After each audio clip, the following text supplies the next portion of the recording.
Isso vai fazer com que o segurado não pague mais prêmio que o necessário, se ele, por exemplo, inflar o valor em risco dele, nem que depois ele incorra na cláusula de rateio, quando ele declara o valor menor do que o que vale mesmo, né? E depois ele vai ter uma surpresa na hora da indenização.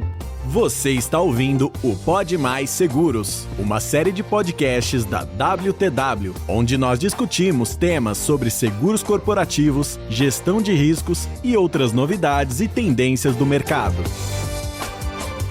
Sejam bem-vindos ao podcast Pode Mais Seguros. Eu sou o Álvaro Trilho, diretor de gestão de riscos da WTW, e hoje tenho o prazer de participar de mais um podcast, com um assunto muito interessante. No episódio de hoje, vamos mergulhar no tema da avaliação patrimonial. Para isso, contamos com a presença do nosso convidado Antônio Lopes, diretor da S4 Avaliações. Vamos ver os vários tipos de avaliação patrimonial, sua utilização e muito mais. Bem-vindo, Antônio. É um prazer falar com você. Álvaro, o prazer é meu, muito obrigado. Realmente fico feliz de ter sido convidado para a gente poder bater esse papo, porque ele é bem importante, eu acho que contribui para os segurados, para os corretores, para toda a comunidade dos seguros. O assunto é bastante vasto de avaliações, a gente vai tentar ser bem assertivo aqui, bem conciso e tentar responder todos os questionamentos. Novamente, muito obrigado, vamos lá. Legal, Antônio. Então vamos lá.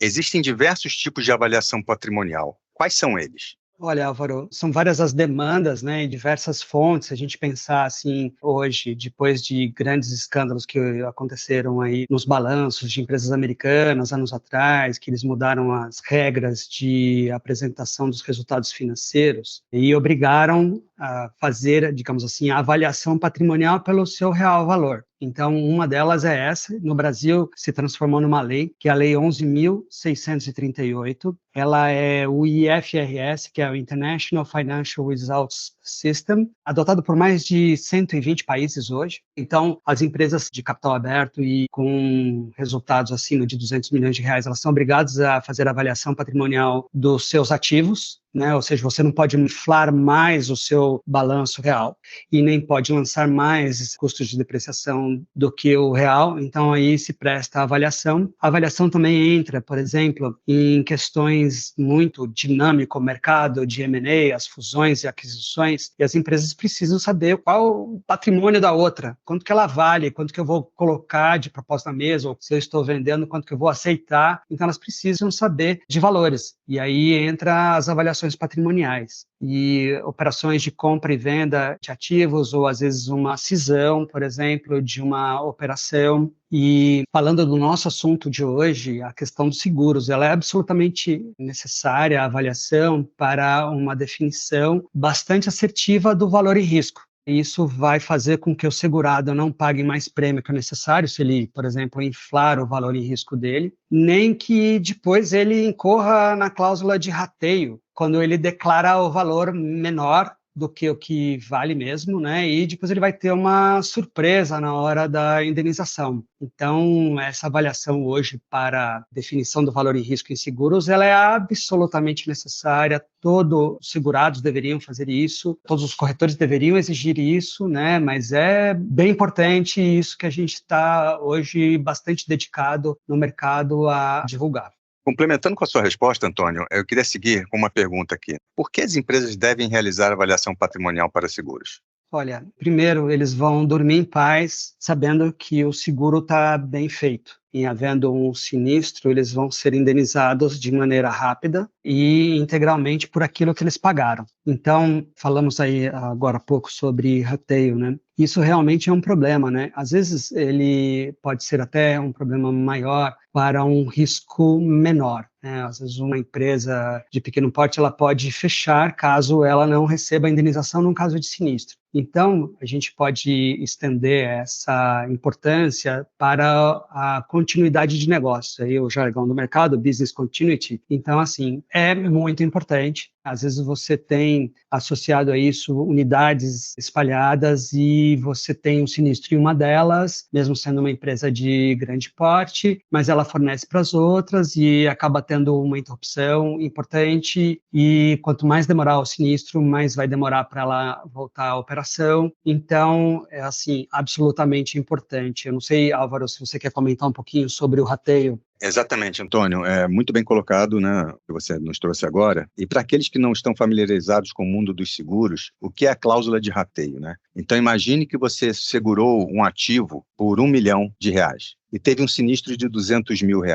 Na regulação do sinistro, a seguradora verifica que o ativo da empresa não vale 1 milhão e vale 2 milhões. Portanto, o cliente está segurando metade do seu risco. Consequentemente, a regulação será realizada sobre metade do sinistro, ou seja, R$100 mil, né? Então, o cliente vai arcar com os outros 100 mil, além da franquia da sua apólice. Agora, seguindo, Antônio, as empresas podem usar o valor contábil para a contratação da apólice de seguro patrimonial? Álvaro, não devem. Existem regras diferentes de depreciação e de lançamento contábil para os valores dos bens. Então, uma empresa compra um bem, ativa esse bem, né? Ou seja, ele passa a ser uma parte do imobilizado, ele vai entrar com um valor. A partir desse momento, ele vai sofrer uma depreciação, que é uma regra da Receita Federal. Ao longo do tempo, você não vai conseguir mais repor o bem, se você tiver um sinistro, pelo valor depreciado. Como, por exemplo, você vai reconstruir uma parede, né? Você não repõe, você não reconstrói essa parede pelo valor depreciado. Você tem que ir lá e contratar tudo novamente. Então, é um valor de reposição. Bens que são muito específicos, por exemplo, né, que são feitos sob demanda para uma determinada indústria, para um determinado fim, você encomenda aquela máquina, você não acha essa máquina no mercado secundário para comprar usado, ou seja, aquele valor depreciado, você já não repõe mais aquela máquina, aquele sistema, então você precisa ter realmente uma avaliação para ter o valor certo de reposição desses bens em caso de sinistro. Então, você está não só operando dentro das melhores práticas de mercado, de gestão de riscos, né? É uma coisa que a gente costuma falar muito, né, nesse aspecto de gestão, porque a avaliação é um dos componentes. Então, na hora que você chega ao resultado de uma avaliação patrimonial para fins de seguro, você está muito mais tranquilo em caso de sinistro. Você não vai, de repente, ter uma surpresa. Eu contratei pelo valor contábil. Aí você, muito provavelmente, vai ter um rateio. Muito bem colocado. E com relação às matérias-primas, como devo declarar os valores dos meus estoques de matéria-prima e produtos acabados? Olha, no jargão, os estoques tanto de produto acabado quanto de matéria-prima, no jargão do mercado, a gente chama de MMP. Ele é um dos componentes, o que a gente cuida na avaliação patrimonial da parte de civil, construções, e MMU, que são o conteúdo, as máquinas, móveis, utensílios. O MMP, que são os estoques, ele é uma conta à parte. Eles devem ser controlados pelas áreas financeiras das empresas dos segurados e podem e devem ser declarados, e tem algumas regras para isso. Você pode usar um valor médio mensal, um valor máximo que você tem durante um ano, ou qualquer outra regra que o segurado defina junto com o corretor. Aí entra um papel de orientação do corretor para melhor abordagem. Se você tem altos e baixos ao longo do ano, então você tem que adotar uma determinada política. Se você tem uma demanda crescente de produtos acabados, por exemplo, que também implica em você ter mais matéria-prima e você precisa endossar constantemente esses valores declarados, então, assim, precisa ter um controle bastante apurado desses estoques. Isso é um controle financeiro contábil, mas o corretor vai poder ajudar na melhor definição, na melhor estratégia de declaração desses valores, Álvaro. Exatamente, Antônio, essa é uma questão muito importante, né? Então, cada atividade industrial tem suas peculiaridades, né, no fluxo de supply chain. Então, desde as matérias-primas até a entrega do produto final no cliente, né? Então, aqui na WTW, nossa área técnica auxilia os clientes a entender esse seu fluxo logístico e a adequar sua apólice patrimonial para isso, né? Que não basta declarar o valor na apólice, né? Você tem exclusões, você tem coberturas que podem ser consideradas na hora da contratação, levando-se em consideração justamente isso que você trouxe, né? A peculiaridade da cadeia logística. Muito bom. Seguindo aqui, qual deve ser a periodicidade das avaliações patrimoniais? Ela pode variar de acordo com o tipo de atividade do cliente?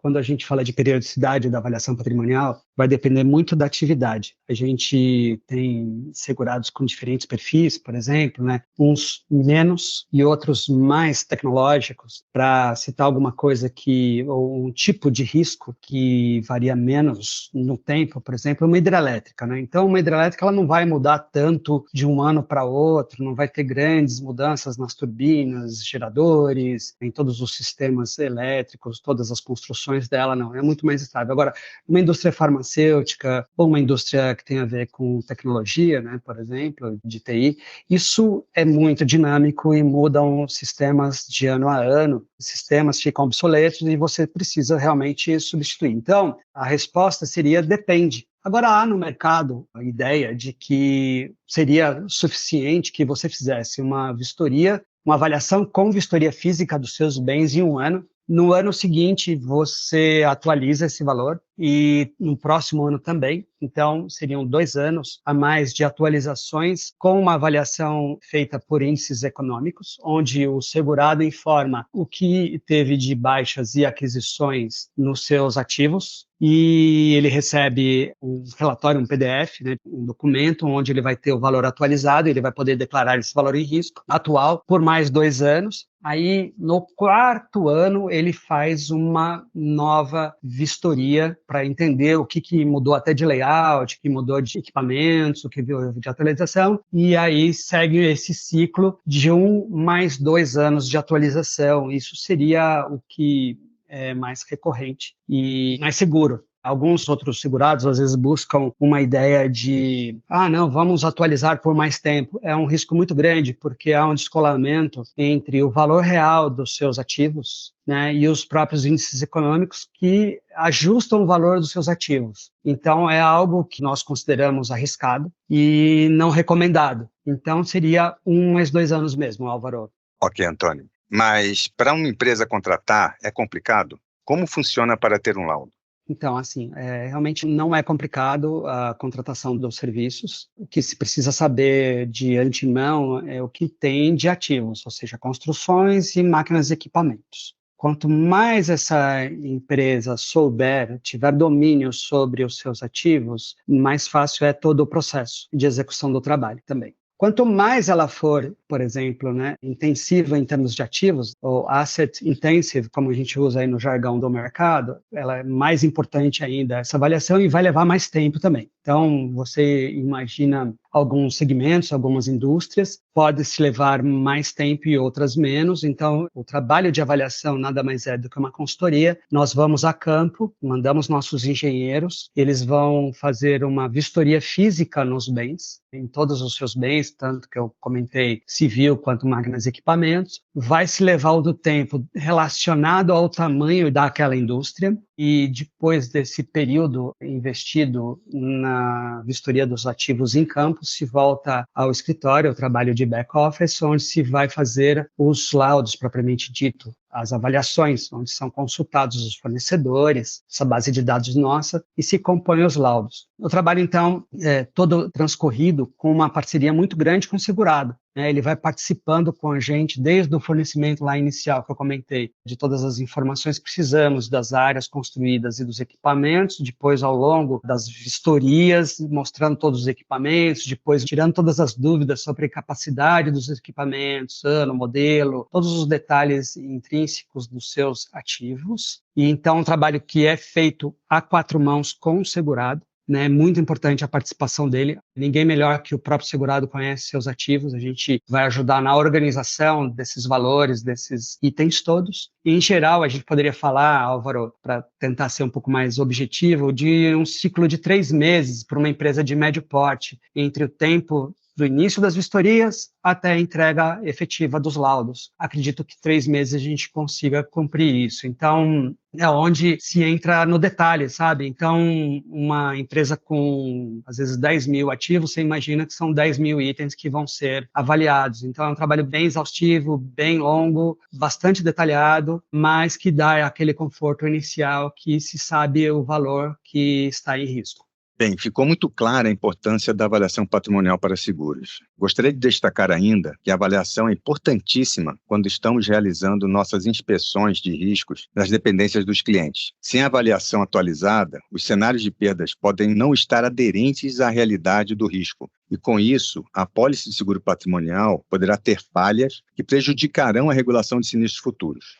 Então, chegamos ao fim de mais um episódio. Agradeço ao Antônio pelo seu tempo e ótimo papo. Agradeço aos ouvintes e esperamos vocês nos próximos episódios do Pod Mais Seguros. Antônio, quer deixar algum recado final? Muito obrigado, Álvaro, pela conversa. Eu adorei. É um assunto muito instigante, muito extenso. A gente poderia ficar realmente bastante tempo aqui conversando, mas eu me deixo à disposição dos ouvintes, sua, para a gente poder fazer, quem sabe, em breve, um episódio 2 aí com o feedback dessa nossa primeira conversa, Álvaro. De novo, muito obrigado. Um abraço a todos. Um abraço. Obrigado por participar do WTW Pod Mais Seguros. Para mais informações, acesse nossas mídias sociais e a seção de Insights no wtwco.com.